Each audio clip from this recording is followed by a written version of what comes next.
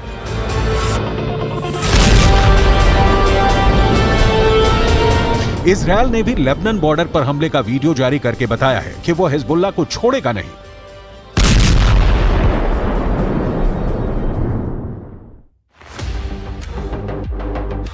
लेकिन अपनी ताकत दिखाने के लिए हिजबुल्लाह ने अपने वीडियो वायरल करने शुरू कर दिए हैं। हिजबुल्लाह के इस वीडियो में बताया जा रहा है कि वो इजरायल पर हमले के लिए तैयार है।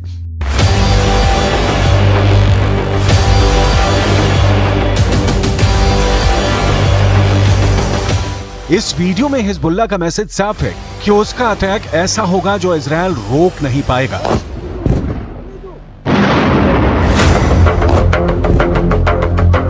इस वीडियो में हिजबुल्लाह का मिलिशिया कमांडो ऑपरेशन की तरफ इशारा कर रहा है। इस वीडियो में हिजबुल्लाह बता रहा है कि उसके कमांडो मोटरसाइकिल पर आएंगे और इजरायल की सेना भागती हुई नजर आएगी। हिजबुल्लाह ने बहुत साफ शब्दों में कह दिया है कि वो इजरायल पर हमला कर देगा।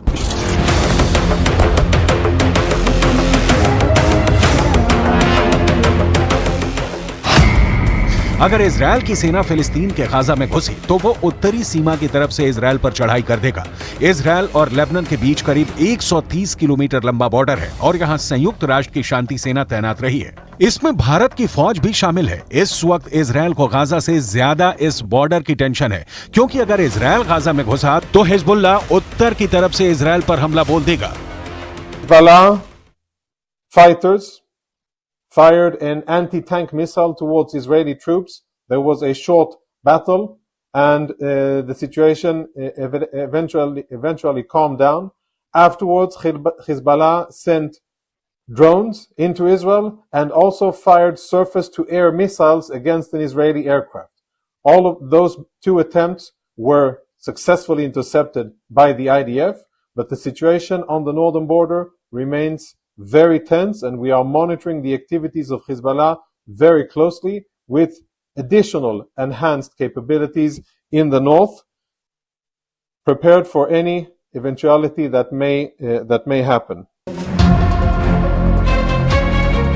दक्षिण लेबनान और उत्तरी इजरायल के बीच जो बॉर्डर है वहां तनाव बहुत ज्यादा है। यहाँ अफरा तफरी के बीच खामोशी है जो तूफान से पहले देखी जाती है। इसलिए यहाँ के लोगों को भी पता है कि बहुत जल्दी युद्ध का एपी सेंटर गाजा से निकलकर लेबनान तक पहुंच सकता है। यहाँ तैनात संयुक्त राष्ट्र की सेनाएं भी अलर्ट मोड पर हैं। लगातार पेट्रोलिंग हो रही है। इजरायल की सेना ने अपना गोला बारूद तैयार रखा हुआ है। तोपों से जो गोले फायर किए जाएंगे वो पहले से ही रेडी मोड पर रखे गए हैं। इजरायल की रिजर्व फोर्स भी आसपास के इलाकों में तैनात की जा रही है। ये हमवी गाड़ियां हैं जो लगातार यहां तक फौज पहुंचाने में लगी हुई हैं। 2006 के बाद इस बॉर्डर पर इससे ज्यादा तनाव नहीं देखा गया और अब हिजबुल्लाह की वार्निंग के बाद सबकी नजर ईरान पर भी है और उसके एक दोस्त सीरिया पर भी है।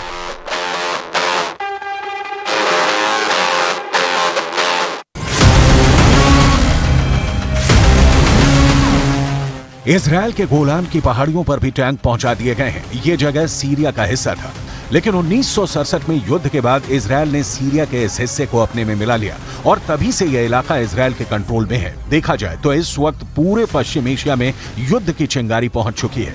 इजरायल से लेकर गाजा और गाजा से निकली ये आग अब लेबनान पहुंच चुकी है। चिंगारी सीरिया और ईरान में भी नजर आ रही है।